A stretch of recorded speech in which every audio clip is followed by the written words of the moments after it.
ఈ సమయమును వ్యర్థపరచుకోకుండా జాగ్రత్తగా దేవుని మాటలు వినుదాం. మొదటిగా ఇది 21 వారం నుంచి దేవుని మాటలు మనం వింటున్నాం. దేవుని మాటలు అంటే శ్రమ అనే దాని మీద వింటున్నాము. ఇంకా ఇప్పుడు 22వ వారము, ఇంకా వచ్చే వారంతో ఈ శ్రమ అనే సబ్జెక్ట్ నేను ముగించబోతూ ఉన్నాను. ఆమేన్. హల్లెలూయా. ఎందుకంటే 40 దినాలు ఉపవాస ప్రార్థనలకు నేను వెళ్తున్నాను కాబట్టి ఇంకా ఈ సబ్జెక్టుని వచ్చే వారానికి నేను కంప్లీట్ చేయబోతున్నాను. కాబట్టి ప్రతి ఒక్కసారి అందరూ మీ బైబిల్ తెరవండి. యెషయా గ్రంథము 27:3 చదివి ఈ వాక్యాన్ని ముందుకి దేవుడు నడిపిస్తారు. యెహోవాను నేను దానిని కాపు చేయుచున్నాను, ప్రతి నిమిషమున నేను దానికి నీరు కట్టించున్నాను, ఎవడును దాని మీదకి రాకుండానట్లు దివారాత్రము దాన్ని కాపాడుచున్నాను. పరిశుద్ధాత్మ దేవా, మీకు కృతజ్ఞతాస్తుతులు. ఈ ఉదయకాల సమయంలో ఈ పునరుత్థాన ఆరాధనలో ఈ కొత్తపాటి మమ్మలను నీ కృపతో తోడుకొచ్చిన విధానం బట్టి వందనాలు తండ్రి.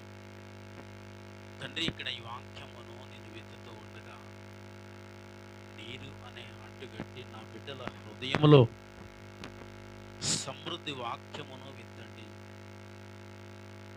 అవిశ్వాసమునుగాక విశ్వాసములో నడిపింపబడుటకు ఈ వాక్యము మాదిరికరంగా ఉండనట్లు ఈ అల్పదాసుడు ఇక్కడ నిలవబడ్డాడు. ప్రభువా, నీ నోటి బోరగా వాడుకుని నీ మాటలు నా నోట నుండి నా బిడ్డలకు సమృద్ధిగా అందించండి.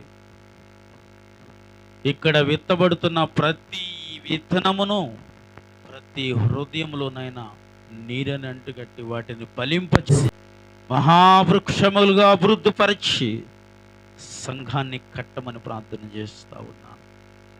కృప, కనికర, క్షేమము, అభివృద్ధి తండ్రి ఇక్కడ కూడి వచ్చిన వీరందరికీ దైత్యమని ప్రార్థన చేస్తూ మీ చేతులకి అప్పగిస్తూ ఉన్నాను. మీరు జ్ఞాపకం చేసుకుని స్థిరమైన బలమైన కార్యములు మా జీవితంలో జరిగించి నీకు మహిమకరముగా ఉండునట్లు వాడుకుని ఈ 22వ వారమును మీరు జ్ఞాపకం చేసుకుని సమృద్ధి మాటలు మమ్మలను బలపరిచే విశ్వాసముతో కూడిన మాటలు సూటిగా నా బిడ్డలకు అందించి నన్ను వాడుకోమని ప్రార్థించి మమ్మలను మీ చేతులకు అప్పగిస్తున్నాను తండ్రి. ఆమేన్. హల్లెలూయా, హల్లెలూయా. మంచిది. దేవుని యొక్క మహాకృపను బట్టి ఎన్నో విషయాలను మనం ప్రతి వారం జ్ఞానం చేసుకుంటూ ఉన్నాం. ఎందుకంటే తన కాపుదల, దేవుని యొక్క కాపుదల ఎప్పటికప్పుడు మనకి ఉండాలి. ఆయన కాపుదల ఉన్నవారు నిత్యము సిగిరిస్తారు. ఆమేన్, ఆమేన్. నిత్యము ఏం చేస్తారండి? ఎందుకని?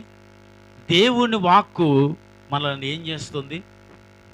బ్రతికింపజేస్తుంది. అంటే ఇది ఒక నీరులా ఆ మొక్కకు పని చేస్తుంది. కాబట్టి ఆ మొక్క చచ్చిపోకుండా ఏం చేస్తుంది? ఎదుగుతూ, ఫలిస్తూ, అభివృద్ధి పొందుతూ ఎప్పుడు అది మనను ఆనందపరచు వృక్షముగా ఉంటుంది. ఆమేన్, హల్లెలూయా. అది రీతిగా దేవుని యొక్క వాక్యము కూడా మనలను ఏం చేయాలి?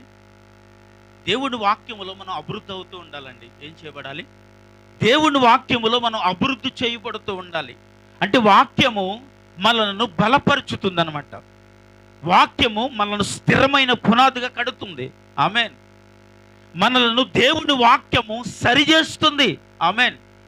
మనలను దేవుని వాక్యము నిలకడగా దేవుని సన్నిధిలో ఒలివ మొక్క వలె నాటబడినట్లు చేస్తుంది. ఆమేన్, హల్లెలూయా. అందుని బట్టి దేవుని వాక్యమునకు మనం ఏం చేయాలో తెలుసండి? భయపడాలి. అందుకే వాక్యంలో ఏమనుంది? వణుకుచ్చు గడగడమని వనకలండి అంటుంది. దేవుని వాక్యం అంటే ఒకవేళ భయము లేకపోతే నువ్వు ఫలించలేవు, వృక్షముగా మార్చబడలేవు. మనం ఏం చేయబడాలి? భయపడాలండి. దేనికి భయపడాలి? దేవుని వాక్యమునకు. అంటే వాక్యానికి భయపడుతున్నాం అంటే మనం ఎవరికి భయపడుతున్నట్లు? అంతే కదండి. మనము వాక్యానికి భయపడుతున్నామంటే మనము దేవునికి భయపడుతున్నట్లు. దేవుడంటే మనకు ఒక భయం.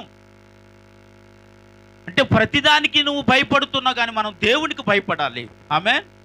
దేనికి భయపడని అవసరంలే, కానీ భయపడవలసినది ఒకటి ఉంది మనకి, దేవుని వాక్యము. దేవుని వాక్యానికి మనము భయపడకపోతే, దేవుని వాక్యం అంటే మనము భయము లేకపోతే నచ్చినట్లు జీవించేస్తాం, నచ్చినట్లు బ్రతికేస్తాం. అలా బ్రతకకుండా సరిచేసేదే దేవుని వాక్యం. ఆమేన్. ఎందుకంటే ఆ భయం మనల్ని ఏం చేస్తుంది? తల్లి భయమో తండ్రి భయమో ఉంటే ఆ బిడ్డలు ఎలా ఉంటారండి? మంచిగా ఎదుగుతారు, మంచిగా ఉంటారు. భయము లేకపోతే వారు చెడిపోయిన వారుగా, పనికిరాని వారుగా, నీచమైన జీవితాన్ని వారు జీవించడానికి ఆ అనుభవాల్లోనికి వాళ్ళు వెళ్ళిపోతూ ఉంటారు.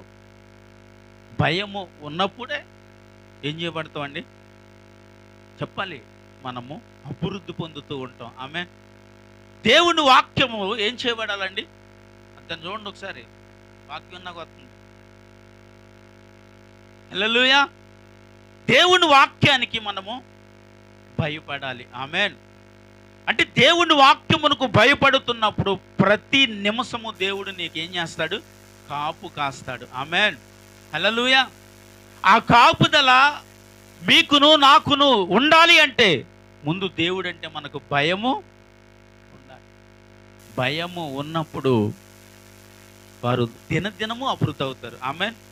ఏమవుతారు? దినదినము వారు అభివృద్ధి అవుతారు. దినదినము అభివృద్ధి చేయబడాలి. అంటే దినదినము అభివృద్ధి చేయబడే ఒక వ్యక్తి ఎవరంటే నేను అంటాను, వారు నీతిమంతులు కావాలి. ఆమె నిజమండి. వారు నీతిగా బ్రతుకువారైతే దేవుని వారికి ఎప్పుడు తోడుగానే ఉంటాడు. నీతిగా బ్రతుకువారు, నీతిగా దేవుని కొరకు జీవించేవారే ఉండాలి. ఆమేన్. హల్లెలూయా. చూడండి 34వ కీర్తనలో ఒక మాట రాయబడి ఉంటుంది. 34వ కీర్తన 17 నుంచి,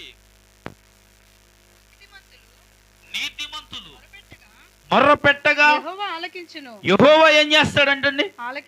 ఆలకించును. వారు శ్రమలన్నిటిలోను వారిని విడిపించును. విరిగిన హృదయము గల వారికి ఆసన్నుడు, నలిగిన మనస్సు గల వారికి ఆయన రక్షించును. నీతిమంతులకు కలుగు ఆపదలు అనేకములు, వాటన్నిటిలో నుండి యెహోవా వారిని విడిపించును. చప్పట్లు కొట్టేసి నామాన్ని మహిమపరచుదాం. హల్లెలూయా, హల్లెలూయా. ఏమంటే ఇక్కడ ఏమని రాయబడి ఉందంట? నీతిమంతులకు కలుగు ఆపదలు అనేకములు, వాటన్నిటిలో నుండి దేవుడు ఏం చేస్తాడంట? అంటే మనిషికి శ్రమ రావటం ఇప్పుడు సహజం అంటారా కాదంటారండి? మనిషికి శ్రమ వస్తుంది, కానీ ఆ శ్రమ నుండి మనల్ని ఏం చేస్తాడు దేవుడు? ఇక్కడ రాయబడి ఉంది. కానీ ఆ తప్పించబడటానికి మొదట నేను యోగ్యుని కావాలన్నమాట. ఆమె హల్లెలూయా. అది ఎలాంటి శ్రమైనా కావచ్చండి, అది ఎలాంటి భయంకరమైన బాధ అయినా, వేదనైనా, ఆవేదనైనా, కష్టమైనా కావచ్చు, కానీ దాని నుండి తప్పించే దేవుడు నీకున్నాడు. ఆమెన్. హల్లెలూయా. కానీ దాని నుండి నువ్వు తప్పింపబడాలంటే మొదట అక్కడ ఏమని రాయబడి ఉంది? నీతిమంతులు. ఆమేన్, ఆమేన్. నీతిమంతుడా రాలువును, నీతిమంతుడు అయితే ఆయన అంటున్న మాట ఏంటో తెలుసా? వాటన్నిటిలో నుండి నేను విడిపిస్తాను. ఆమేన్. హల్లెలూయా. ఇప్పుడు మనకు విడుదల ఉందా లేదా? ఉందా లేదా? దేవుడు నిన్ను విడిపించాడండి లేదా? బాధతో ఉన్నప్పుడు, శ్రమతో ఉన్నప్పుడు, దుఃఖముతో ఉన్నప్పుడు, ఆవేదనతో ఉన్నప్పుడు, ఏదో తెలియని వ్యాధులు నిన్ను పీడించేస్తున్నప్పుడు, నిన్ను నలగగొడుతున్నప్పుడు, విరగగొడుతున్నప్పుడు, పనికి రాని వాడిని అయిపోతున్నాను అనుకునే సమయంలో దేవుడు నిన్ను అంటున్న మాట ఏంటి తెలుసా? నిన్ను నేను విడిపిస్తాను. ఆమె ఎందుకంటే నీ మొదట జీవితము నీతి, నీ మొదట బ్రతుకు నీతి. దేవుని కొరకు చాలా నీతిగా బ్రతికిన ఒక వ్యక్తివి కనుక ఆయన అంటున్నమాట, నిన్ను నేను తప్పిస్తాను. ఆమేన్. హల్లెలూయా. దేవుడు మనలను తప్పించాలి అంటే మనము నీతిమంతులము కావాలి. అంటే నీతిమంతులుగా ఉన్నవారికి, ఎందుకంటే నీతిమంతులు మొర్రపెట్టగా యెహోవా ఏం చేశాడు? ఆలకించి ఏం చేశాడంటే అక్కడ వారి శ్రమలన్నిటిలో నుండి వారిని నేను విడిపిస్తారు. ఆమెన్, హల్లెలూయా. అంటే ఒక మనిషి శ్రమలో ఉన్నప్పుడు ఏం చేయాలి? ఇక్కడ రాయబడిన మాట కూడా ఇదే. ఇప్పుడు నీతిమంతుడు మొర్ర పెట్టగా యెహోవా వారి శ్రమలన్నిటిలో నుండి వారిని విడిపిస్తారు. ఆమెన్, హల్లెలూయా. నీకు శ్రమ కలిగింది, నీకు బాధ కలిగింది, కానీ దేవుడు ఏం చేస్తాడు? ఇప్పుడు చెప్పాలి. ఇప్పుడు ఏంటండి? ఎప్పుడో విడిపించాడా లేదా? విడిపించాడు. కాబట్టి నువ్వు విడుదల పొందిన వ్యక్తిగా దేవుని సన్నిధిలో ఉన్నావు. విడుదల పొందటం ఏంటంటే నేను ఎప్పుడు విడుదల పొందున్నాను. ఈ లోక సంబంధమైన ఎన్నో విషయాల్లో బానిసగా బ్రతుకుతున్న వారికి ఎలా బ్రతుకుతున్నారు? వారు బానిసగా బ్రతుకుతున్నారు. వారు ఆ బానిస బ్రతుకులో నుంచి వారిని విడిపించి సంరక్షించి ఆయన సన్నిధిలో కూర్చుండబెట్టి ఏం చేశారంట? విడిపించాడే కదా. ఇప్పుడు ఆయన సన్నిధిలో కూర్చుండబెట్టడం అంటే ఏంటండి? ఇప్పుడు ఆయన సన్నిధిలో కూర్చున్నామంటే నీకు విడుదల ఉందా లేదా? విడుదల లేకపోతే దేవుడి సన్నిధిలో లేము. దేవుడి సన్నిధిలో నిలవలేమండి, కూర్చోలేము, రాలేము, దేవుడి వాక్యాన్ని వినలేము. నీకు విడుదల కలిగింది కాబట్టి దేవుడి సన్నిధిలో ఉన్నావు. ఆమె, హల్లెలూయా. ఏం కలిగింది? నీకు విడుదల కలిగింది కాబట్టి దేవుని ఆలయంలో ఉండి దేవుని వాక్యం ఏం చేస్తున్నావు? ఇప్పుడు మీలో కొంతమంది బంధువులు ఉన్నారు కదా, భర్త కావచ్చు, భార్య కావచ్చు, మీ పిల్లలు కావచ్చు, ఇంకా కొంతమంది దేవుడి కార్యానికి అంటే దేవుడి సన్నిధికి రాకపోవడానికి కారణం ఏంటి? వాళ్ళకి విడుదల లేదు. వారింకా కాలమనుభవత్తు సంబంధమైన విషయాలలోనే వారు కాలయాపన చేస్తూ సమయమును పాడు చేస్తూ వారింకా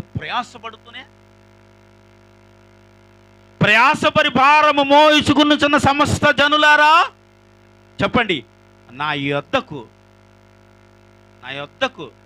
వస్తే ఏముంది? నా యొద్దకు రండి, నేను మీకు విశ్రాంతిని ఇస్తాను. అంటే మనిషి జీవితంలో ఏమి లేదు, ఇప్పుడు విశ్రాంతి లేదు, మనిషికి నెమ్మది లేదు, మనిషికి శాంతి లేదు, మనిషికి సమాధానం లేదు. విశ్రాంతి లేని జీవితాలు ఎంతోమంది జీవిస్తూ ఉన్నారు. ఎంతోమంది అంటే లోకంలో ఉన్నారంటే కాదు, నీ కుటుంబంలోనే, నీ బంధువుల్లోనే ఉన్నారు, నీ స్నేహితుల్లోనే ఉన్నారు, నీ భర్తే కావచ్చు, భార్య కావచ్చు, నీ బిడ్డలే కావచ్చు. ఇంకా వారు విడుదల లేని జీవితాలు వారు జీవిస్తున్నారు. ఎందుకంటే వారు ఇంకా ఏం చేస్తున్నారో తెలిసి ప్రయాస పడుతున్నారు. ఆయన ఏమంటాడంటే నా యొద్దకు రా, నేను నీకు విశ్రాంతిని ఇస్తాను. ఆమేన్, హల్లెలూయా. దేవుని యొద్దకు వస్తే ఏముందండి అంటే అప్పుడు మనకేముంది? నెమ్మది ఉంది, శాంతి ఉంది, సమాధానము. ఆమేనని చెప్పాలి మరి. హల్లెలూయా. ఏముంది ఇప్పుడు? నీకు శాంతి, సమాధానం, నెమ్మది పొందుకున్నాం అనమాట. ఆమేన్. వారికి ఇంకా శాంతి లేదయా, సమాధానం లేదయా, వారిలో ఇంకా నెమ్మది లేదయా అంటే కారణం ఏంటంటే వారు ఇంకా లోకములోనే వారు ఏం చేస్తున్నారు? భారములను మోసుకొనుచు వారు ఇంకా లోక సంబంధమైన విషయాలనే ప్రయాసపడిపోతూ, అమ్మో నేనే చెయ్యాలి, నేనే సంపాదించాలి, నేను మాత్రమే అనుకున్న ప్రతి ఒక్కరికి ఏమి లేదండి, ప్రభు నువ్వు మాత్రమే. ఆమేన్, హల్లెలూయా. ప్రభు నువ్వు మాత్రమే అంటే ఏ విషయంలో అయినా ముందు ప్రభువుని పెడితే అది ఎంత విలువైనదో తెలుసా అండి? ఆ ప్రభు ఎప్పుడైతే నువ్వు ముందు పెట్టు, ప్రభు నువ్వైతేనే అంటే దానికి అర్థం ఏంటంటే నువ్వైతే చేయగలవు, నీకే ఈ కార్యము సాధ్యము, నీవు మాత్రమే చేయగలవు ప్రభు అని ప్రభువును ముందు పెట్టేవారు. ఆ ప్రయాస నుంచి దేవుడు మిమ్మలను తప్పించునుగాక. ఆమేన్, హల్లెలూయా. ఆ ప్రయాస నుండి దేవుడు ఏం చేస్తాడండి చెప్పండి? తప్పిస్తాడు. ఆమేన్. అంటే ఇంకా లోకంలో నువ్వు ప్రయాసపడుతున్నారు, ఇంకా నీ వారు, నీ బంధువులు, నీ స్నేహితులు అంటే దానికి అర్థమేంటంటే వారికి ఇంకా ఏమి లేదు, విడుదల లేదు. వారికి విడుదల కలిగిందని ఎప్పుడు నమ్ముతాం? ఏమండి? దేవుని సన్నిధిలో ఉండి దేవుని వాక్యమును ఆహ్వానిస్తూ వారు ఆనందిస్తూ దేవునిలో ఎదుగుతున్నప్పుడు వారికి విడుదల కలిగిందని నమ్ముతాం. ఆమేన్, హల్లెలూయా. వారికి విడుదల కలిగిందని ఎప్పుడు నమ్ముతామండి? వారు దేవుని సన్నిధిలో ఆనందించుచున్నప్పుడు. ఎందుకంటే నేను దేవుడి మందిరమునకు వెళ్ళుదును అన్నప్పుడు ఈ జనులు నేనేం చేశాను? ఆనందించాను. అంటే దేవుని సన్నిధిలో ఏముంది ఇప్పుడు నీకు? ఉందా లేదా అండి? ఒక వారం దేవుని సన్నిధి మిస్ అయిపోతే ఏమనిపిస్తుంది? ఒకసారి పద్దాక మానేసే వాళ్ళకి ఏమనిపించదు అనుకోండి. అమ్మ నీకేమని అనిపిస్తుందా? చాలాసార్లు మానేసి వస్తుంటావు కదా, ఏమనిపించదు. అప్పుడప్పుడు మానేస్తే, ఎప్పుడు వచ్చే ఒక వ్యక్తి మానేస్తే ఏమనిపిస్తుందండి? ఆ వారం అంతా నిజంగా ఏదో కోల్పోయాను, నా జీవితంలో దేనినో కోల్పోయాననే బాధ, భారం, ఏడుపు ఆ వారం అంతా మిగులుతుందండి. ఎవరయ్యా వీరంటే నేను అంటాను, దేవుడంటే భయము కలిగిన వ్యక్తి అండి. చప్పట్లు కొడదాం ఒకసారి. దేవుడంటే భయము కలిగిన వ్యక్తి వారు. కనుక వారికి ఒక భారం, దేవుని సన్నిధికి వెళ్ళలేకపోయానే, దేవుని వాక్యముని వినలేకపోయానే, దేవుని సన్నిధికి దూరం అయ్యానే అని ఒక భారంతో వారు ఏడుస్తారండి. నీకు ఆ భారం లేదు అంటే ఇంకా దేవుడిలో నీకు విడుదల లేదు. ఆ భారం నీకు రావట్లేదంటే ఇంకా పర్వాలేదు లేదు, అన్ని అద్భుతాలు చేసేవాడు కాదులే, అన్ని కార్యాలు చేసేవాడు కాదులే, కుదిరినప్పుడు పోదాములే, వీలైనప్పుడు పోదాములే అన్నవారు ఇంకా నేను అంటాను, వారు ప్రయాస ఎక్కడుంది? ఇంకాను లోకంలో ఉందని చెప్పాలి. హల్లెలూయా. వారి ప్రయాస ఎక్కడుందండి? ఇంకాను లోకములో ఉంది వారి ప్రయాస. అంటే వారు ఇంకా లోకములో ఏం చేస్తూ ఉన్నారు? అందును బట్టి నేను అంటాను, వారికి విశ్రాంతి, దేవుని సన్నిధిలో నీకు విశ్రాంతి దొరుకుతుంది. ఆమె దేవుని సన్నిధిలో నీకు నెమ్మది దొరుకుతుంది. ఎప్పుడంటే ఆశతో కనిపెట్టినప్పుడు. ఆమెను చెప్పండి. దేవుణ్ణి దేనితో కనిపెట్టాలండి? నిజం. నేను చాలామంది అంటే దేవుణ్ణి కనిపెడుతున్నానండి, కనిపెడుతున్నాను. అసలు దేవుణ్ణి కనిపెడుతుంటే తెలుసా? ఆశతో కనిపెట్టాలి. ఆశ కలిగిన ప్రాణమును ఆయన ఏం చేస్తారు? తృప్తిపరుచుతారు. ఏ ఆశ లేకుండా నువ్వు జీవించేసినా మనం అంటుంటాం, నాకు ఏ ఆశ లేదండి, దేవునికి స్తోత్రం. ఒకవేళ ఆశ లేకపోయినా నీకు తృప్తి. మనిషికి ఆశ అనేది ఉండాలి, అత్యాశ ఉండకూడదు. కానీ ఆశ అనేది ఎప్పుడు ఉండాలండి. దేని కొరకు ఆశపడాలి అసలు మనిషి? ఈ భౌతిక సంబంధమైన వాటి ఆశపడకుండా ఆత్మ సంబంధమైన ఆశలు మనిషికి. ప్రార్థన అంటే ఒక ఆశ ఉండాలి, ఆసక్తి ఉండాలి. బైబుల్ చదవటంటే ఒక ఆశ ఉండాలి, ఆసక్తి ఉండాలి. ఉపవాసం ఉండాలంటే ఒక ఆశ ఉండాలి, ఒక ఆసక్తి ఉండాలి. దేవుని సన్నిధికి వెళ్ళాలంటే ఒక ఆశ ఉండాలి, ఆసక్తి ఉండాలి.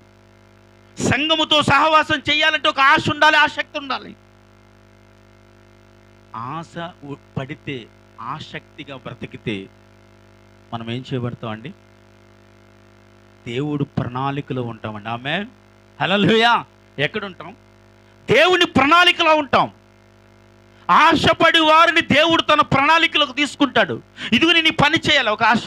నేను ఈ మైక్ సిస్టమ్ సెట్ చేయాలి, అదొక ఆశ. నేను కెమెరా సిస్టమ్ చూడాలి, అదొక ఆశ. ఈ చేపలు వేయాలి, అదొక ఆశ. నేను లైట్లు చూసుకోవాలి, ఫ్యాన్లు చూసుకోవాలి, దేవుని పరిచర్య చేయాలి, ఇది ఒక ఆశ అండి.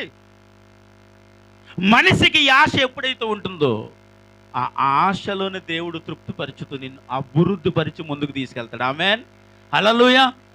లోక సంబంధమైన విషయాలు ఆశపడతాంగా. ఇది కొనుక్కోవాలన్న ఆశ, ఇది ధరించాలని ఒక ఆశ, ఇది కట్టుకోవాలని ఒక ఆశ, ఇది కొనుక్కోవాలని ఒక ఆశ. ఆశ లేకుండా షాపింగ్కి వెళ్తామంటే చీర కొనుక్కుంటారా? ఆశ లేకపోతే చీర ఎందుకు మీకు? అంతేనా? కొనుక్కోవాలి, ఒక ఆశ ఉంటుంది. కారు కొనుక్కోవాలని ఏముండాలి? ఆశ ఉండాలి. ఆశ ఉంటే కారు కొనుక్కుంటాంగా. ఇల్లు కట్టుకోవాలి, ఒక ఆశ. అంటే ఆశ ఉంది కాబట్టేగా మరి అవన్నీ చేయటానికి ముందుకు వెళుతున్నాం. మరి దేవుని విషయం ఎందుకు ఆశపడము? మనము ప్రార్థించాలని ఎందుకు ఆశపడము? దేవునితో సహవాసం చేయాలని ఎందుకు ఆశపడము? అంటే ఇంకా మనం ఒకవేళ లోకములో లోక సంబంధమైన విషయాల్లో ప్రయాసపడే వ్యక్తికి ఆశ ఉండదు. అంటే ఆ సంబంధమైన విషయాల్లో ఆశ ఉంది, కానీ ఆత్మ సంబంధమైన విషయాల్లో వాళ్ళకి అంత పెద్ద ఆశ ఏమి ఉండదండి. అబ్బాయి కుదిరినప్పుడు ప్రార్థన చేద్దాం, కుదిరినప్పుడు బైబిల్ చదువుదాం, కుదిరినప్పుడు దేవుడి సన్నిధికి వెళ్దాం, కుదిరినప్పుడు దేవుడితో సహవాసం చేద్దాం, కుదిరినప్పుడు అనే విషయము దేవుడికి. నువ్వు కుదిరినప్పుడే దేవుడికి సమయం ఇస్తారు. మీరు కుదిరినప్పుడే దేవుడి మందిరానికి పోతారు. మీకు కుదిరినప్పుడే బైబిల్ తీసి వాక్యం చదువుతారు. మీకు కుదిరితేనే అంటే దేవుడికి ఇచ్చే సమయము కుదరాలి. లోక సంబంధమైన విషయంలో కుదరకపోయినా కుదుర్చుకుంటాం. ఆమేన్. ఏంటమ్మా ఈరోజు బేగా వచ్చేసావు అంటే, ఈరోజు నేను ఎక్కడికి వెళ్ళాలి, షాపింగ్కి వెళ్ళాలని అందుకే బేగా అంటామా? అప్పుడప్పుడు మీరు అలాగేం లేదా? ఒకవేళ ఏదైనా ఒక పని ముగించుకుని ఎక్కడికైనా వెళ్ళాలంటే ఆ పనిని చాలా త్వరగా ముగించుకుంటారా లేదా? ఏదో ప్రయాణం ఉందండి, తెల్లవారుజామునైనా సరే లేచి ఏం చేస్తారు? ఆ పనికి ఆసరైపోవాలి, అవ్వకపోతే అవ్వదు మరి. కానీ దేవుని సన్నిధికి ఆశ ఉండదే. కుదిరినప్పుడు వస్తాం, కుదిరినప్పుడు వెళ్తాం. తల్లి అలాగంటే మళ్ళీ అన్నాను మాక ఏం కాదు. దేవుడి సన్నిధికి పోవటానికి ఏమో కుదరాలి, లోక సంబంధం విషయంలోనూ కుదుర్చుకుంటాం. కానీ దేవుని సన్నిధికి ఆ సమయమును కుదుర్చుకుని ఏం చేయాలి అంటే, ఇలాంటి లోక సంబంధమైన విషయాలలో మనం ఏం చేస్తున్నాం? త్వరగా వెళ్ళాలి, త్వరగా చేయాలి, త్వరగా కొనాలని ఆశ నీకు ఉంది కాబట్టి చేయగలుగుతున్నావు. ఈరోజు అదే ఆశ దేవుని సన్నిధి నిమిత్తము ఉంటే, అదే ఆశ దేవుడి సన్నిధి కొరకు ఎవరో చెబితే వింటారు మీరు. అయ్యో టైం అవుతుంది, దేవుడి మందిరానికి వెళ్ళాలి, త్వరగా అంటే వింటారు. ఈరోజు ఉపవాసం అయినా అర్రే తినేసాను, ఏం మర్చిపోయి చెప్పాలంటే ఏం లేదు నీకు అక్కడ. ఉపవాసం ఉండాలని ఆశ లేదు, ఆసక్తి లేదు కాబట్టి అర్రే తినేసాను మర్చిపోయి. నీ ముఖం ఏం మర్చిపోవు, ఏదైనా ఎక్కడికన్నా వెళ్ళాలంటే మర్చిపోవు, ఏదైనా తినాలంటే మర్చిపోవు, ఏదైనా కొనాలంటే మర్చిపోవు. కానీ ఉపవాసం ఉండాలంటే ఎందుకు మర్చిపోతున్నావు? ఆశ లేదు. ఎవరన్నా గుర్తు చేస్తే ఉందాం లేదు, ఎవరన్నా చెబితే ఉందాం లేదు. ఎవరో చెబితే చేసేది భక్తి కాదు, ఆశపడి చేసేది భక్తి. ఆమేన్, హల్లెలూయా. కనిపెట్టుకుంటూ చేసేది భక్తి. ఎవరో చెబితే నువ్వు చెయ్యొద్దు. ఎవరో ఉపవాసం ఉంటే ఉండమంటే ఉండటం ఏంటి నువ్వు? ఎవరో బైబిల్ చదువమ్మా, బైబిల్ చదవరా అని చెబితే వినబెట్టి, ఎవరో దేవుడి సన్నిధికి వెళ్ళు, దేవుడి సన్నిధికి వెళ్ళంటే వెళ్ళటం ఏంటి? ముందు మనకేముండాలి? ఏమని ఆశ ఉండాలి? దేవుని సన్నిధికి వెళ్ళాలని ఆశ ఉండాలి, బైబిల్ చదవాలని ఆశ ఉండాలి, ప్రార్థన చెయ్యాలని ఆశ ఉండాలి. ప్రతిదానికి నీకు ఒక సమయం ఉంది. కానీ విలువైన దేవునికి మాత్రం విలువైన సమయాన్ని ఇవ్వట్లేదు ఈరోజు మనిషి. ఎందుకంటే దేవుని వాక్యము విలువైనది, దేవుని సన్నిధి విలువైనది, దేవుని సమయము విలువైనది. ఆ విలువైన దానికే నువ్వు విలువ ఇవ్వకపోతే, ఆ విలువైన దినముకు నువ్వు విలువ ఇవ్వకపోతే, ఆ విలువైన దానికి నువ్వు విలువ ఇవ్వకపోతే, ఆ విలువైన సమయమును పాడు చేసుకుంటే, నువ్వు అంగీకరించబడిన దేవుడికి నువ్వు విలువ ఇచ్చినట్ట, విలువ ఇవ్వలేనట్ట? ఏమండి, ఒక భర్త ఏమంటారు తెలిసి, నాకు ఇంట్లో విలువ లేదండి నా భార్య దగ్గర. ఒక భార్య ఏమంటారు తెలిసి, నా భర్త దగ్గర విలువ లేదండి. ఇంకా ఒక తల్లిదండ్రులు ఏమంటారు తెలుసా, పిల్లల దగ్గర విలువ లేదండి మాకు. అదే పిల్లలు అంటారు, ఇంటిలో నాకు విలువ లేదండి అంటారు. విలువ అంటే మీ విషయంలో ఏంటి? ఒక వ్యక్తి మిమ్మల్ని గౌరవించడం, ఒక వ్యక్తి మిమ్మల్ని ఎక్కువగా విలువిస్తూ, విలువ అంటే అదే ఒక ప్రాముఖ్యమైన వ్యక్తిగా నిన్ను చూడాలి ఇంట్లో. నువ్వు ఏది పాడు చేసినా, తగలేసినా కానీ అమ్మో నువ్వు మంచిదానివి, మంచోడు అని చెప్పాలి. నువ్వేది నాశనం చేస్తున్నా నువ్వు మంచోడివి, నువ్వు మంచిదాను అని చెప్పాలి. అప్పుడు వాళ్ళకు విలువిస్తున్నట్లు. ఇప్పుడు యేసుక్రీస్తు ప్రభు నీ జీవితంలోనికి వచ్చిన తర్వాత ఏమైనా నష్టపోయావా, కోల్పోయావా, ఏమన్నా విడిచిపెట్టేసావా? లేకపోతే ఏముందని దేవునికి ఈరోజు నువ్వు విలువ ఇవ్వలేకపోతున్నావు? విలువైన దేవునికి అదేంటండి విలువ ఇవ్వకపోవటం ఏంటి? నా జీవితంలో చాలా విడిచిపెట్టాను. దేవుని అంగీకరించబడిన తర్వాత బాగా తాగేవాడిని మానేశాను, బాగా సిగరెట్ కాల్చేవాడిని మానేశాను, బాగా వ్యభిచారంలో పాపంలో బ్రతికోండి ఇవన్నీ మానేశాను. ఎందుకని? ఎందుకు విడిచిపెట్టాడు ఒక వ్యక్తి అంటే దేవునికి విలువ ఇచ్చాడు కాబట్టి. చప్పట్లు కూడా వేసాను, మనం మైంపరచండి. ఏం చేశారు కాబట్టి? దేవునికి విలువ ఇచ్చారు కాబట్టి వారి జీవితంలో విలువైన వస్తువులు అనుకున్నవన్నీ విలువ లేనిదని విడిచిపెట్టేశారు. ఆమేన్, హల్లెలూయా. విలువైనది అని నువ్వు దేనినైతే అనుకుంటావో అది ఎప్పుడు విలువ లేనిదే బిడ్డ. హల్లెలూయా. నువ్వు విలువైనదని నువ్వు అనుకోవచ్చు, కానీ అది విలువ లేనివి లోకంలో. నువ్వు విలువైనది అనుకున్న ప్రతి ఒక్కటి నీ జీవితంలో విలువైనదని నువ్వు అనుకుంటే, విలువైన దేవుడు విలువలేని వ్యక్తిగా ఎక్కడో దూరంగా ఉండాల్సిన పరిస్థితి నీ హృదయానికి నీకున్నావు. కాబట్టి అంత విలువ దేవునికి నువ్వు ఇవ్వాలి. ఎవరో చెప్తే ప్రార్థన చేయొద్దు. ప్రార్థన చేసుకోవా, టైం అయిపోతలేదా అని అంటే మనం ఏం చేస్తాం? వెళ్తాం, ప్రార్థనలో కూర్చుంటాం. అంటే నీకు ఏం లేదు, సమయం తెలియదు, క్రమం తెలియదు, విలువ తెలియదు ఇంక నీకు. బైబిల్ చదవా? కొంతమంది బైబిల్ చదువు అంటాను కానీ బైబిల్ చదవరు. నీకు తెలీదా బైబిల్ చదవాలని? అంటే దేవుడికి ఆ సమయం ఇవ్వాలని మీకు తెలీదా? ఇప్పుడు చెప్పినోడికి ఆశీర్వాదం వస్తుంది, చదివినోడికి ఆశీర్వాదం వస్తుందండి? ఒకటి అడుగుతాను, వండినోడికి ఆశీర్వాదం వస్తుందా, తిన్నవాడికి ఆశీర్వాదం వస్తుందా? ఆమా, వండినోళ్ళకి ఆశీర్వాదం వస్తుంది, తిన్నవాళ్ళకి ఏమవుతుంది? నా మొఖం బలం వస్తుంది, కాకపోతాం అంతే. ఇది కూడా అంతే. నువ్వు బైబిల్ చదువు అన్నాడంటే ఆ చెప్పిన తర్వాత చదువు అంటే చదవమన్న వాళ్ళకి ఆశీర్వాదం వస్తుంది. చప్పట్లు కొట్టాలి మీరు. ఇప్పుడు నువ్వు ప్రార్థన చెయ్యి అన్నారంటే నువ్వు ప్రార్థన చేసావంటే చేసినందుకు నీకేముండదు ఇక్కడ, ఎందుకంటే చెబితే చేసావు కాబట్టి. కానీ చెప్పిన వ్యక్తికి ఆశీర్వాదం వస్తుంది ఇక్కడ. ఆమేన్, హల్లెలూయా. ఏదైనా సరేనండి మీ జీవితంలో దేవుని కొరకు చెప్పారు అంటే చెప్పిన వారికి విలువ ఉంటుంది ముందు. ఆమేన్, హల్లెలూయా. విన్నవారికి ఏముండదు. అయితే విన్నవారికి ఉండకపోతే ఇంకెందుకంటే వినడం మానేస్తాం. నువ్వు వినటం మానేసినా చెప్పిన వ్యక్తికి విలువ ఉంటుంది. ఆమె ఎందుకు చెప్పండి? ఒకవేళ విన్నా ఆ వ్యక్తికి విలువ ఉంది దేవుని దగ్గర, వినకపోయినా విలువ ఉంది. ఎందుకో తెలుసా? నువ్వు విన్నా వినకపోయినా చెప్పాడు కాబట్టి. ఆమేన్, హల్లెలూయా. ఏం చేశాడు చెప్పండి? విననా చెప్పాడు, వినకపోయినా చెప్పారు కాబట్టి ఆ వ్యక్తికి తగిన ఆశీర్వాదం దేవుడు. ఎందుకంటే ఆ విలువైన సమయం చెప్పే వ్యక్తికి మాత్రమే తెలుసు అండి. ఆమేన్ చెప్పాలి ఇప్పుడు. హల్లెలూయా. ఆ సమయం ఎవరికి తెలుసు? చెప్పిన వ్యక్తికి తెలుస్తుంది. కాబట్టి చెప్పిన తర్వాత చేసేవారికి 50% ఉంటే చెప్పిన వారికి 100% ఉంటుంది. ఆమేన్, హల్లెలూయా. ఎస్ ఆర్ నో చెప్పాలి. ఎందుకంటే దేవుడి చేత మనము బోధింపబడినట్లు అక్కడ. ఎందుకంటే నువ్వు బైబిల్ చదువు అన్నారంటే అక్కడ దేవుడే నీతో మాట్లాడుతున్నాడు. నువ్వేమనుకుంటున్నావు? ఏళ్ళు చెప్తూ మనం చదవటం ఏంటి? నిన్ను ప్రార్థన చెయ్యి అన్నారంటే ఏళ్ళు చెప్తూ మనం చేయటం ఏంటి? ఎందుకంటే అది దేవుడు తన పేరున నీ దగ్గర తీసుకొచ్చాడు. ఎందుకో తెలుసా? దేవుని దృష్టిలో నువ్వు ఒక విలువైన వ్యక్తివి. ఆమేన్ చెప్పండి. ఆమేన్ కదా అండి. దేవుని దృష్టిలో మనము చాలా విలువైన వ్యక్తిమే. అందును బట్టి ఆయనకు ఇష్టమైన వారితో నీకు ఏం పంపాడు? ఆ విలువైన మాటను పంపాడు. ఆమేన్, నా నిజం. మనం గ్రహించాం ఏంటి? మనకు తెలదేటి బైబిల్ చదవాలండి, మనకు తెలదేటి ప్రార్థన చేయాలి, మనకు తెలదేటి ఉపవాసం ఉండాలి, మనకు తెలదేటి నీ మోకం తెలిస్తే ఎందుకు ఒకరితో చెప్పించుకోవడం?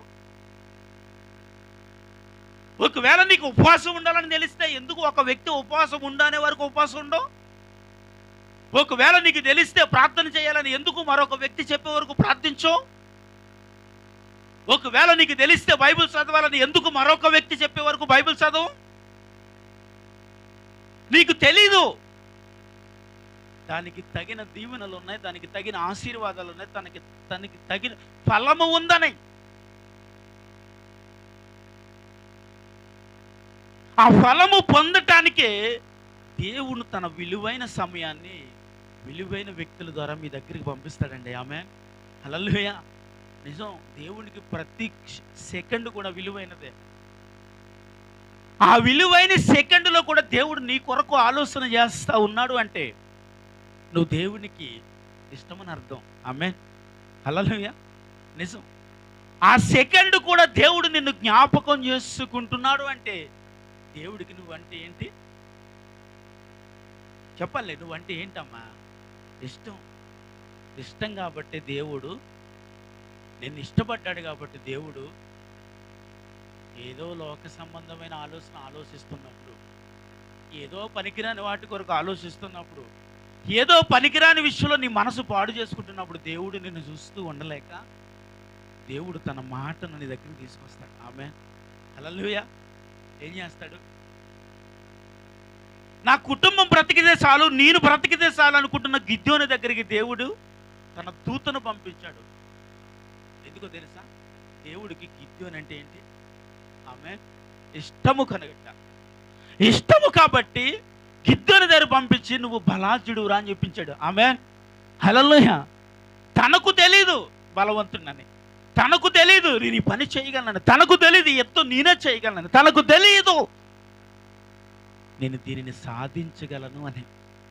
కానీ దేవుడికున్న ఇష్టము చొప్పున నువ్వు చేయగలవు, నువ్వు సాధించగలవు.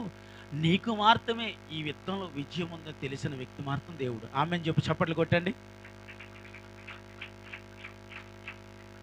ఆ తెలిసిన వ్యక్తి దేవుడు ఒక్కడే కాబట్టి దేవుడు ఏం చేశాడు? గిద్యోను దగ్గరికి దేవుడి దూతను పంపించి,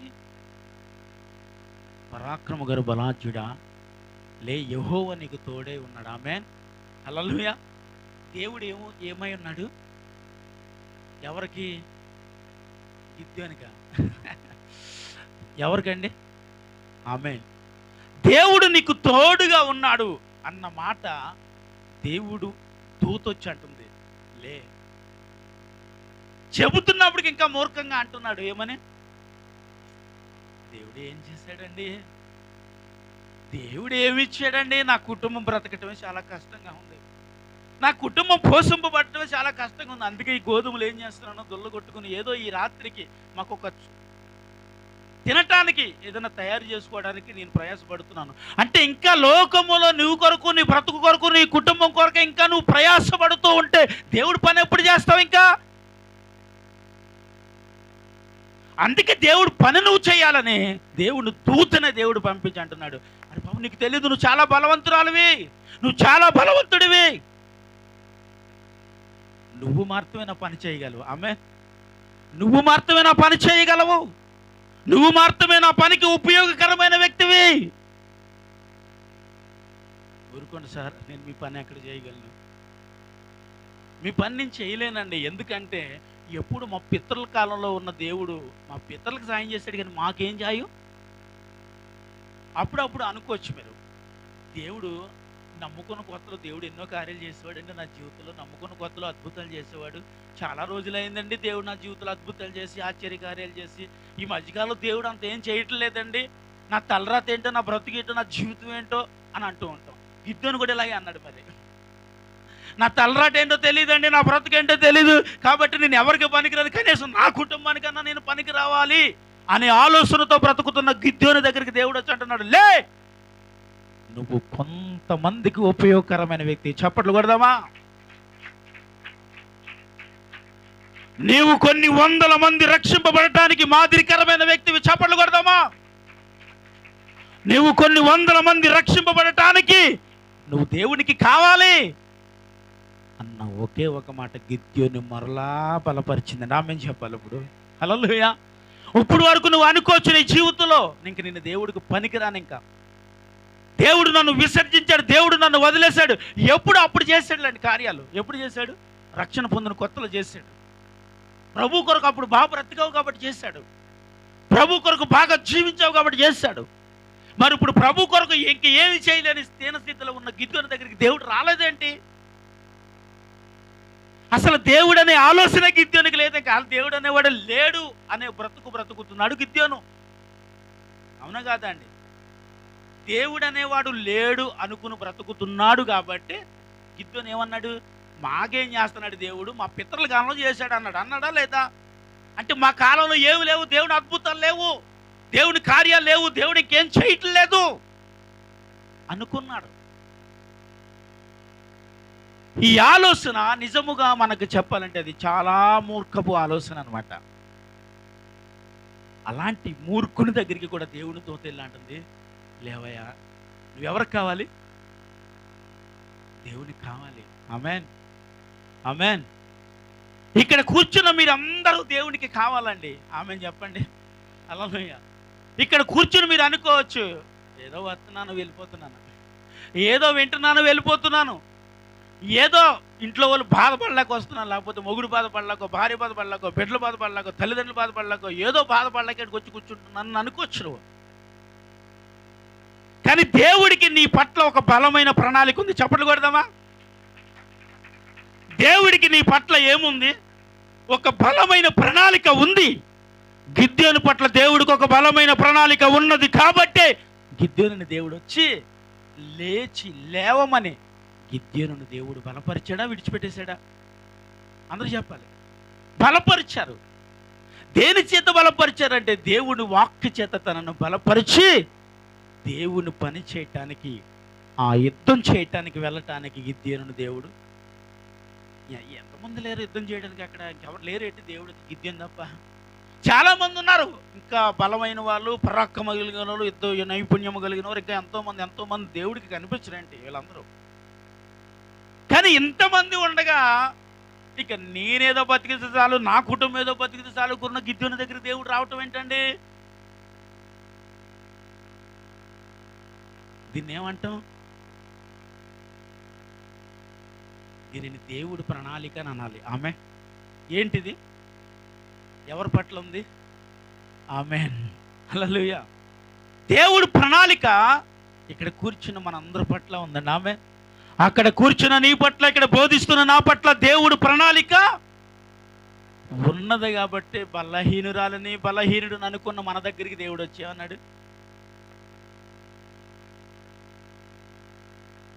లే, నువ్వు దేవుడు పని చేయటానికి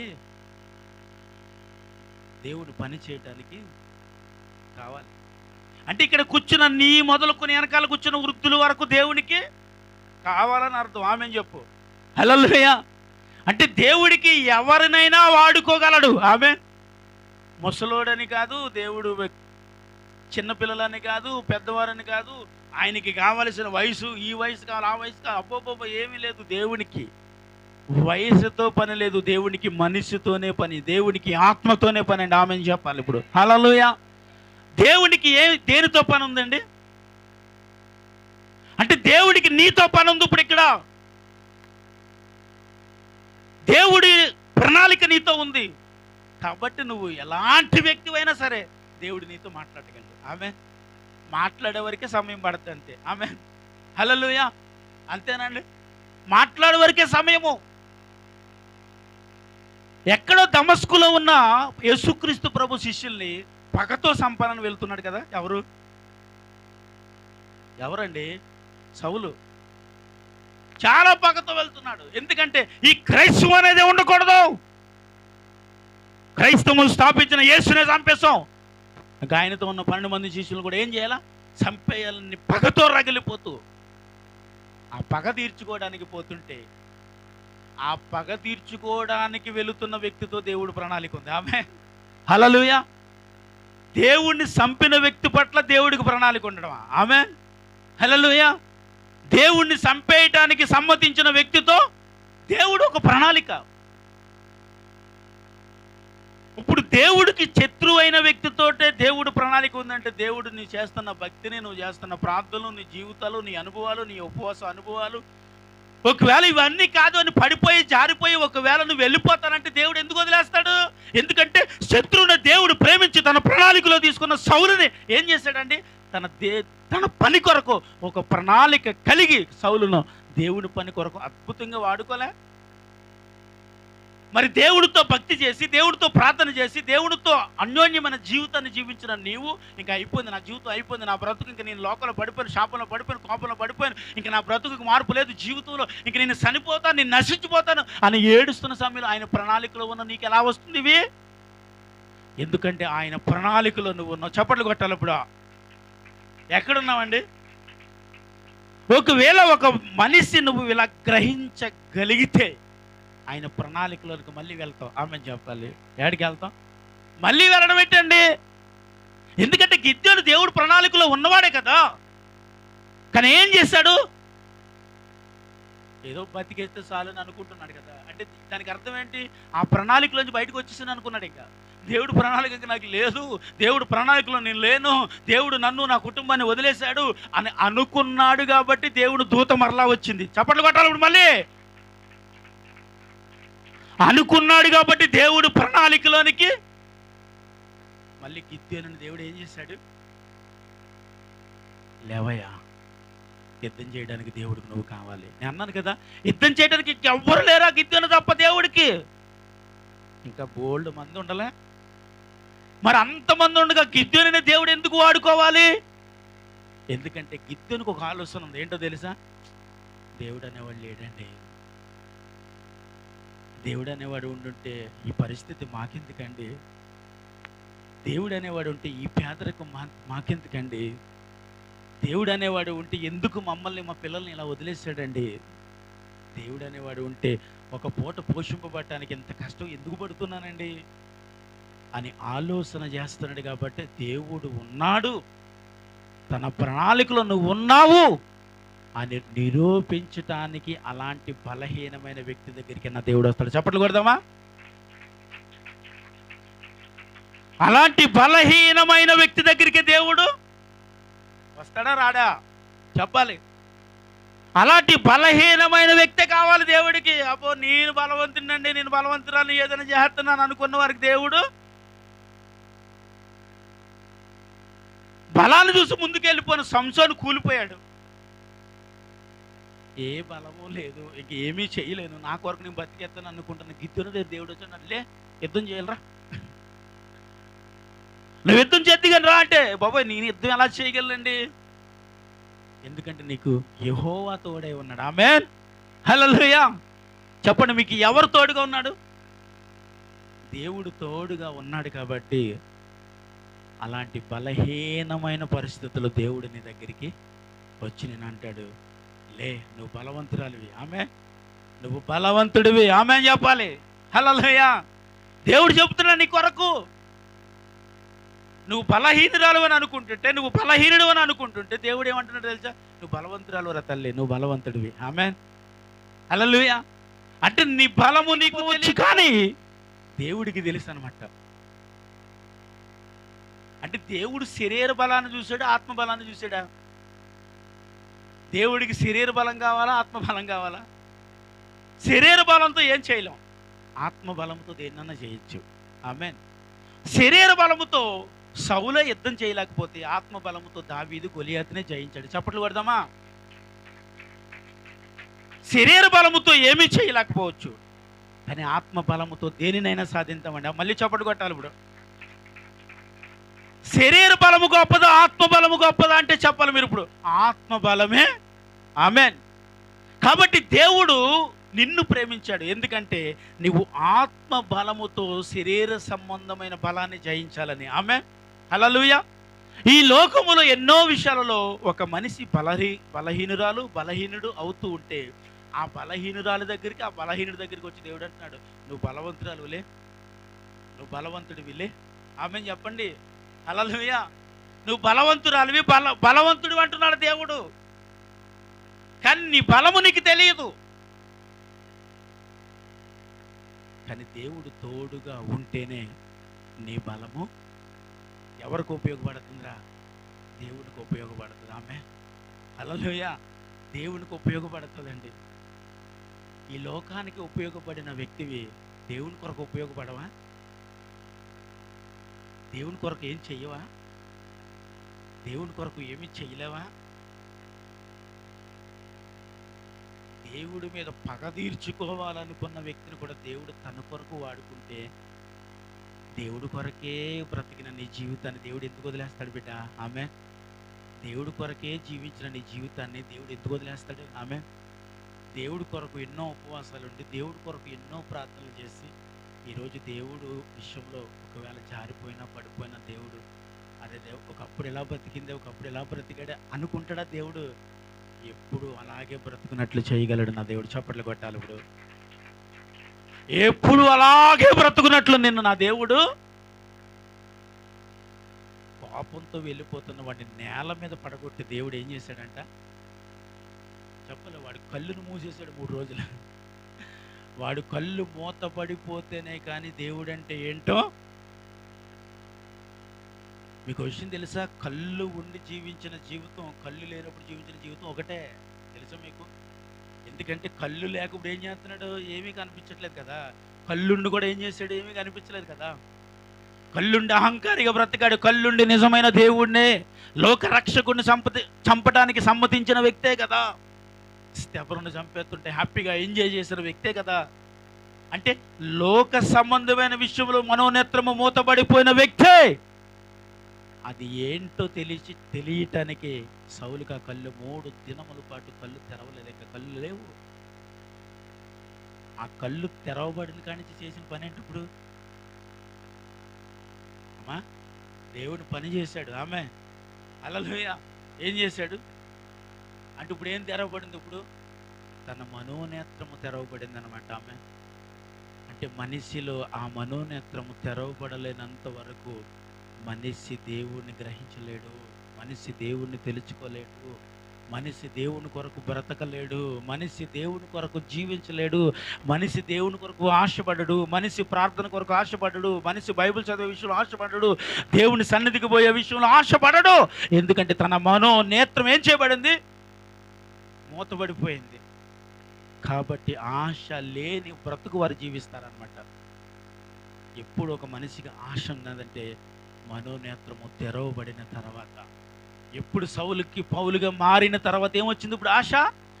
ఏం చేయాలనిపిస్తుంది? ఇప్పుడు దేవుడి పని చేయాలి, దేవుడికి నేను పనికొస్తాను, దేవుడికి నేను ఉపయోగకరమైన వ్యక్తిని, దేవుడికి నేను కావలసిన వ్యక్తిని అని దేవుని కొరకు తన ప్రాణములు పోయేదాకా పోరాడిన వ్యక్తులండి. చప్పట్లు కొడదాం ఒకసారి అందరూ. దేవుని కొరకు ఇలాంటి పోరాడటానికి కారణం ఏంటో తెలుసా అండి?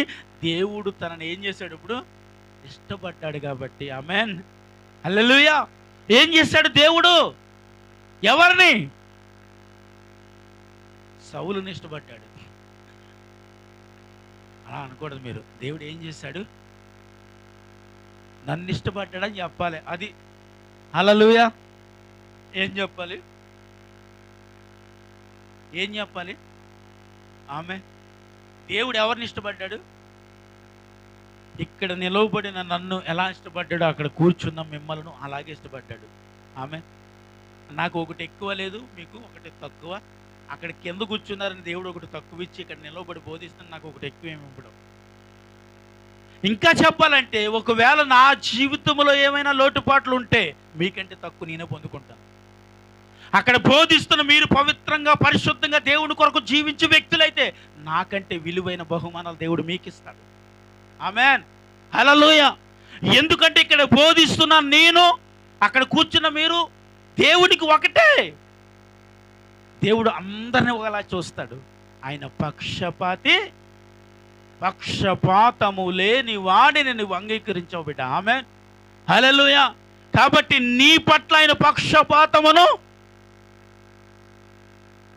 ఒకవేళ అలా పక్షపాతం చూపేడేమో అండి, అందుకని జీవితంలో ఉంది, నా బతికిలో ఉంది, నా ఆలోచన ఉంది, లోకంలో ఇలా బ్రతికేస్తున్నాను, లోకంలో ఇలా జీవిస్తున్నాను, ఏములో బ్రతికేస్తున్నానని ఒకవేళ నువ్వు అనుకోవచ్చేమో. కానీ దేవుని ప్రణాళికలో నువ్వు ఉంటే మించిన ఈ శ్రమకు మించిన అద్భుతమైన బహుమానంలో నువ్వు పొందుకుంటావు. చప్పట్లు కొట్టండి ఒకసారి. చెప్పండి, ఈ శ్రమకు మించిన అద్భుతమైన బహుమానములు పొందటానికే వీరందరూ ఇంత ప్రయాసపడ్డారు. ఇక్కడ ఎంత ప్రయాస!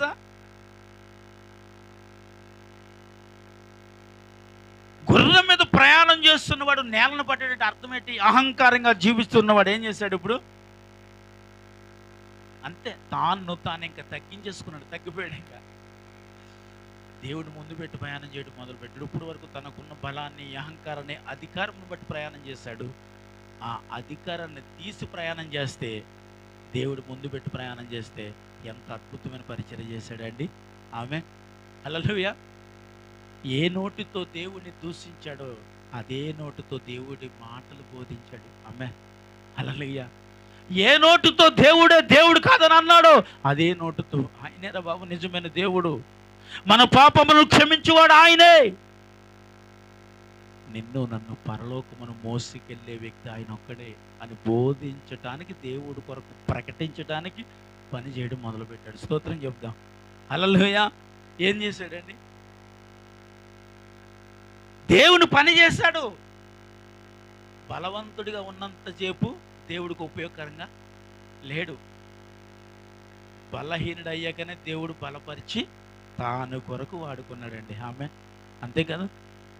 1 కొరింథీలో నా మాట రాసి ఉంటుంది కదా. 1 కొరింథీ ఒకసారి తీయండి అందరూ. 1వ అధ్యాయము 29వ వచనాన్ని ఒకసారి చదువుదాం.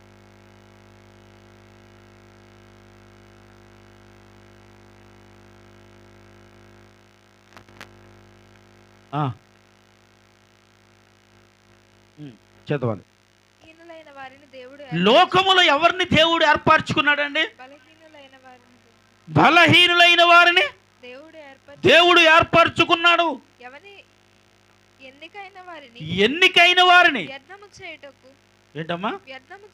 వ్యర్థము చేయుటకు, లోకములో నీచులైన వారిని, తునీకరింపబడిని, ఎన్నికలేని వారిని దేవుడు ఏర్పరచుకున్నాడు.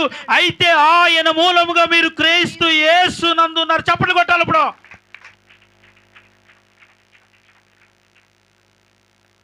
దేవుడి కొరకు ఏర్పరచబడిన వ్యక్తులు ఎవరండి చెప్పాలి? లోకములో నీచులైన వారు, తునీకరించబడిన వారు, ఎన్నికలేని వారు. తునీకరించబడిన వ్యక్తి అంటే ఎవరండి? ఇంకా అందరి చేత తునీకరించబడ్డ అంటే ప్రతి ఒక్కడు. మరి దావీదు తునీకరించబడిన వ్యక్తా కాదా? చెప్పండి. తునీకరించబడిన వ్యక్తేనా? యోసేపు తునీకరించబడిన వ్యక్తా కాదా? తునీకరించబడిన వ్యక్తేనా? మరి దానియేలు తునీకరించబడిన వ్యక్తా కాదా? తునీకరించబడిన వ్యక్తేనా?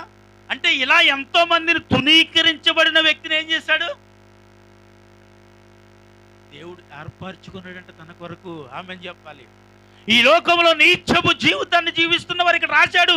నీచమైన వారిని, తునీకరించబడిన వారిని, ఎన్నిక లేని వారిని ఆయన ఎన్నుకున్నాడు.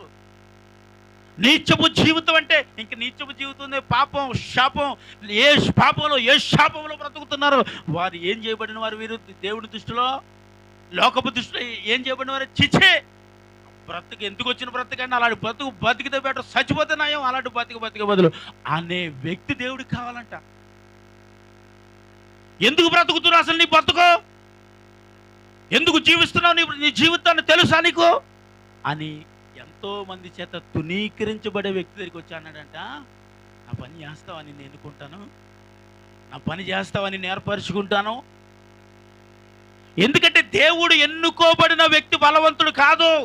దేవుడు ఎన్నుకోబడిన వ్యక్తి జ్ఞానవంతుడు కాదు. దేవుడు ఎన్నుకోబడిన వ్యక్తి ధనవంతుడు కాదు. దేవుడు ఎన్నుకోవలసిన వ్యక్తి ఈ లోకంలో బహు నామకరణ కలిగిన వాడు అనిపిస్తూ ఉంటుంది అప్పుడప్పుడు మనకి. ప్రభు, నువ్వు ఎన్నుకోవటానికి అసలు నా దగ్గర ఏముందని ఎన్నుకున్నావు? ఏముందని నీ పని కొరకు వాడుకోవడానికి నన్ను తీసుకొచ్చావు? ఏముందని నన్ను నీ కొరకు సిద్ధపాటు చేసుకున్నావు అంటే ఏమీ లేదు కాబట్టి. ఆమె చెప్పండి. ఏమీ లేదు కాబట్టి అన్నిటినీ ఇవ్వటానికి ఆయన నిన్ను తీసుకొచ్చాడు. చప్పట్లు కొడదాం. ఏమీ లేదు కాబట్టి దేవుడు సమస్తమును నీ పాదాల దగ్గర పెట్టడానికి ఆయన నిన్ను. అన్నీ ఉన్నాయండి, దేవుడు పని చేద్దాం అనుకుంటున్నాను, నీ వల్ల కాదు. వాళ్ళు డబ్బు ఉందండి, పెద్ద మందిరం కట్టేద్దాం అనుకుంటున్నాను, పేదలను అవి పెడేద్దాం అనుకుంటున్నాను, నీ వల్ల కాదు. వాళ్ళు బలం ఉందండి, బలంగా ఉందండి, దేవుడు పని చేద్దాం అనుకుంటున్నాను, నీ వల్ల కాదు. ఏమీ లేదండి, దేవుడు పనికి నీ పనికి వస్తానంటారా? జ్ఞానం లేదండి, దేవుడు పనికి నేను పనికి వస్తానంటారా? నాకు అంత చదువు లేదండి, దేవుడు పనికి నేను పనికి వస్తానంటారా? అప్పుడప్పుడు మోకరించి ప్రార్థన చేస్తాం. ఏమని? ప్రభువా, ఎన్నిక లేని దానిని ఎన్నిక లేని వాడిని, పనికిరాని దానిని పనికిరాని వాడిని, ఈ లోకంలో ఎవరికి నేను ఉపయోగం లేని వ్యక్తిని, ఈ లోకంలో నా వల్ల ఒక వ్యక్తికి కూడా ఉపయోగం లేదు, ఒక కుటుంబానికి ఉపయోగం లేదు, నా తల్లికి నేను ఉపయోగం లేదు, నా తండ్రికి నేను ఉపయోగం లేదు, నా భార్యకి నేను ఉపయోగం లేదు, నా భర్తకి నేను ఉపయోగం లేదు, నా కుటుంబానికి నేను ఉపయోగం లేని వ్యక్తినయ్యా, నీకేమన్నా పనికి వస్తానా? ఒకవేళ నీకేమైనా మాదిరికరమైన వ్యక్తిగా నేనేమైనా బ్రతకగలనా అని ఒకవేళ ఇలాంటి ప్రార్థన నువ్వు చేస్తే దేవుడు అంటాడు, నాకు ఉపయోగకరమైన వ్యక్తి బిడ్డ. చప్పట్లు కొట్టు. నాకు ఉపయోగకరమైన వ్యక్తిగా నేను వాడుకుంటాను, వస్తావా? ఆమె చెప్పాలి ఇప్పుడు. హల్లెలూయా. నాకు ఉపయోగకరమైన వ్యక్తిగా నిన్ను వాడుకుంటాను, నాతో వస్తావా? వస్తానని చెప్పాలి. ఆమేన్. హల్లెలూయా. దేవుడు అడుగుతున్నాడు. ఇదిగో దేవుడు నిన్ను ఎన్నుకోవటానికి, దేవుడు నిన్ను ఏర్పరచబడటానికి, దేవుడు ప్రణాళికలను ఉండటానికి ఏంటో తెలుసా? దేవుడు ఉద్దేశము నీ పట్ల ఉంది. చప్పట్లు కొట్టు. దేవుడి ఉద్దేశము నీ పట్ల ఉంది, దేవుడు ప్రణాళిక నీ పట్ల ఉంది, దేవుని ఆలోచన నీ పట్ల ఉంది. ఆమేన్. ఇదేంటండి, ఒక మనిషి కూడా నా కొరకు ఆలోచించదే, నా భర్తే నా కొరకు ఆలోచించట్లేదు, నా భార్య నా కొరకు ఆలోచించట్లేదు, నా బిడ్డలు కూడా నా కొరకు ఆలోచించట్లేదు, అనాథలుగా రోడ్ల మీద వదిలేస్తారు. అయ్యో నా తల్లిదండ్రులు కూడా నన్ను పట్టించుకోవట్లేదు, నా తల్లిదండ్రులు కూడా నన్ను ఇలా వదిలేశారు అని ఎంతో మంది ఏడ్చుచున్న వారి జీవితంలోకి వేసి వచ్చాడండి. ఇంక నేను దేవుడికి ఉపయోగం కాదండి, ఇక దేవుడికి నేను పనికిరానండి, అసలు ఈ లోకానికే పనికిరాను, నేను దేవుడికి ఏం పనికొస్తాను? ఈ లోకానికి ఉపయోగం లేని వ్యక్తి, నా కుటుంబానికి నేను ఉపయోగం లేని వ్యక్తిని, నా భార్యకి నేను ఉపయోగం లేని వ్యక్తిని, నా భర్తకి నేను ఉపయోగం లేని వ్యక్తిని, నా బిడ్డలకు నేను ఉపయోగం లేని, ఎవ్వరికి ఉపయోగం లేని వ్యక్తిని దేవుడికి మారుతూ ఏం పనికి వస్తానండి? దేవుడికి మారుతూ ఏ ఉపయోగం నా వల్ల? దేవుడికి నేను అవసరమా? దేవుడికి నేను కావాలంటారా? దేవుడు నన్ను ఏర్పరచుకుంటాడా అని అడిగితే అంటున్నాడు, దేవుని కొరకు వాడబడే ఒక సాధనంగా నేను చేస్తాను, నా దగ్గరికి వస్తావా? చప్పట్లు కొట్టు. దేవుని కొరకు ఉపయోగకరమైన ఒక సాధనంగా నా దేవుడు నిన్ను చేస్తాడని చెప్పరే. కనీసం ఆశన ఉండాలి మీ జీవితంలో, చెప్పాలి. అవునండి, నేను దేవుడికి ఉపయోగపడతా, దేవుడి పనికి ఉపయోగపడతా, దేవుడికి ఉపయోగకరమైన వ్యక్తిగా బ్రతకటానికే దేవుడు ఈ లోకంలో ఈ నీచమైన జీవితం, నీచమైన బ్రతుకులో నుండి దేవుడు నన్ను రక్షించి తీసుకొచ్చి నిలబెట్టాడు అనే ఒక్కసారి ఆలోచన జీవితంలోకి వస్తే చాలు, దేవుడు ప్రణాళికలోకి వెళ్ళిపోతాం. ఆమేన్ చెప్పు. దేవుడు ప్రణాళికలోకి వెళ్ళిపోతాం, దేవుడి కంచెలోనికి వెళ్ళిపోతాం, దేవుడు హస్తాల కిందకి తన బాహువు నిన్ను ఏం చేస్తుంది? సంరక్షిస్తుంది. ఆమేన్ చెప్పండి. ఏం చేస్తుంది? నిన్ను సంరక్షిస్తుంది. దేవుని కాపుదలలో ఉంటావు, దేవుడి సన్నిధిలో ఉంటావు, దేవుడి ప్రణాళికలో ఉంటావు. అప్పుడు అనిపిస్తుంది, నేను దేవునికి, చెప్పండి, నేను దేవునికి అవసరం, నేను దేవునికి కావాలి, నేను దేవునికి ఉపయోగకరమైన వ్యక్తి అండి. ఎప్పుడైతే ఇలా ఇలా ఆలోచిస్తామో దేవుడు నిన్ను ఏం చేస్తాడు చెప్పండి? వెంటనే ఆ దగ్గర తీసుకుని హత్తుకుంటాడండి. ఆమె ఏం చేస్తాడు? హత్తుకుంటాడు. హత్తుకుని తన ప్రేమను నీకు చెప్పండి ఇస్తాడని. ఆమె ఈ లోకంలో ఎన్నో ప్రేమలు నువ్వు అనుభవించే ఉంటావు. ఎంతమంది ప్రేమను నువ్వు అనుభవించి ఉంటావు? తల్లి ప్రేమ, తండ్రి ప్రేమ, భర్త ప్రేమ, భౌతిక సంబంధమైన ప్రేమ, ఎన్నో ప్రేమలు నువ్వు అనుభవించి ఉంటావు. కానీ క్రీస్తు ప్రేమ అది మహాన్నతమైనదండి. ఆమె అది మహాన్నతమైనది నీకు. ఎందుకంటే ఈ ప్రేమలన్నీ నిన్ను విడిచి వెళ్ళిపోతేమో, కానీ క్రీస్తు ప్రేమ నిన్ను ఎప్పుడు విడవదు. ఆమె చెప్పండి, చెప్పండి. క్రీస్తు ప్రేమ ఏం చేయదు, నన్ను వదలదని చెప్పండి. క్రీస్తు ప్రేమ నిన్ను వదలదు. ఎప్పుడు వరకును? మరణము వరకును. ఆమె మరణము వరకు నన్ను అది ఉన్న ప్రేమలన్నీ మధ్యలోనే వదిలేస్తాయి, విడిచిపెట్టేస్తాయి. కానీ క్రీస్తు ప్రేమ మాకు ఎప్పుడు నీతో ఉంటుంది. ఎందుకంటే ఆయన నిన్ను ప్రేమించాడు. ఎంత ప్రేమించాడంటే ఈ లోకంలో ఎంతోమంది నీతో చెప్పుంటారు, దానికంటే విలువైన మాట దేవుడు నీతో చెబుతూ, శాశ్వతమైన ప్రేమతో నిన్ను ప్రేమిస్తున్నాను, ముద్దుము వచ్చే వరకు నేను ఎత్తుకుంటాను, నా సంకం పెట్టుకుంటాను. దేవుని వాక్యం. ఈ లోకము, లోక సంబంధమైన, ఈ భౌతిక సంబంధమైన ప్రేమలు ఒకవేళ ఏదైనా ఉంటే నువ్వు నమ్మో, అవి నిజము కాదు. ఏం కాదు? అవి నిజము కాదు, అదంత అబద్ధమే. ఇంకా ఒకవేళ నువ్వు గ్రహించి దినమే గ్రహించి నిజం, అవేమీ శాశ్వతము కాదు. యేసు ప్రేమ మాత్రమే నాకు శాశ్వతం. ఆమేన్ చెప్పండి. హల్లెలూయా. యేసు ప్రేమ మాత్రమే. ఇంకా ఏది నీకు శాశ్వతము? శాశ్వతమైన దానిని వెతకండి. దేన్ని వెతకాలి? శాశ్వతమైన దానిని. ఈ భూ సంబంధమైన వాటిని కాక పర సంబంధమైన వాటిని వెతుకు. దేవుని వాక్యం అంటుంది, పర సంబంధమైన వాటిని వెతుకు. ఈ లోక సంబంధమైన వాటిని ఎతకపో. అవి వెతికే కొలది దొరుకుతూనే ఉంటుంది లోక సంబంధమైనది. కానీ అది దొరికి తవ్వే కొలది ఏమవుతుంది? లోతుకి వెళ్ళిపోతాం. వెనక్కి తిరిగటానికి నాకు ఆధారం ఉండదు, ఇంకా అందులోనే చచ్చిపోవాలి. కానీ తవ్వే కొలది దొరికేది యేసు ప్రేమ అయితే ఎల్లే కొలది బలంగా దేవుని కొరకు వాడబడతాం. చప్పట్లు కొట్టాలి, చెప్పండి. ఎల్లే కొలది లోతుగా దేవుడి కొరకు వాడబడతారండి. ఎలా వాడబడతాం? కొద్ది కొద్దిగా కాదు, బలముగా మహాభివృద్ధి బలమైన కార్యాలు దేవుడు నీతో జరిగించేస్తారు. మళ్ళీ చప్పట్లు కొట్టాలి. అలా దేవుడి కొరకు నువ్వు వాడబడాలి అనేది దేవుని ప్రణాళిక. ఆమె చెప్పండి. దేవుని ఏంటి ప్రణాళిక?